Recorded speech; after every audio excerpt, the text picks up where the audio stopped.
It's 8:39 p.m. May 9th. I'm so fed up with these like having to like repeat stuff I've already said. Like clearly these people have zero credibility and don't report honestly. Zero credibility, and they don't report honestly. They don't report honestly at all. For instance, there's this hustle these people pull to like tell me horrible things about someone, and then I'll be like, if that's true, this person's a fucking moron or is fucking crazy. They love to leave out the if that's true part.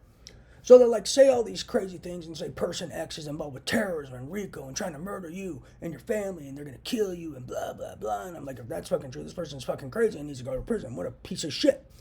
And they like leave out the if that's true. So they love to make all these statements and say crazy shit to me, get a response from me, and then they love to leave out the conditions related to the response. Like I say, if X is true, then Y. And Y is like, this person's a piece of shit. If X is not true, then not Y. Person is not a piece of shit. So they make all these crazy, outlandish statements to you, and then they'll like wait for me to respond sometimes, and I'll be like, this person's fucking nuts. And then they'll be like, he said you're fucking nuts, and like start talking shit to them. When I said, no, I didn't say they're fucking nuts. I said if what you're telling me is true, that means they're fucking nuts.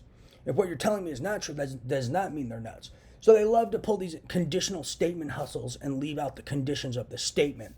And I've explained this a million times, so if this is your first time hearing this, more evidence of zero credibility.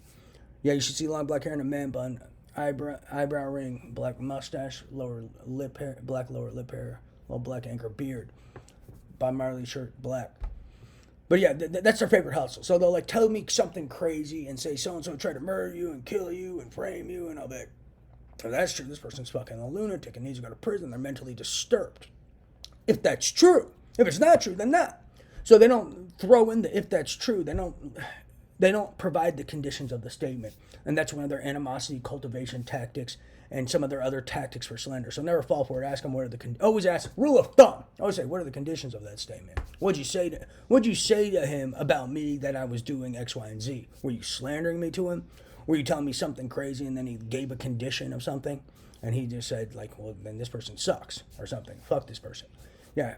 Always ask them the conditions. Don't fall for it. Always ask anyone who brings any claim about what I say to you, always ask them, what's the conditions? What were you saying that I'm involved in? Or what are you saying that I did to him or X, Y, and Z? You know, what were you telling him? What were you doing to him as well when he like responded to whatever you said out loud in his room by himself in the privacy of his own home, not on a computer? Always ask him conditional statements. Conditions of a statement are essential. So never fall for that hustle.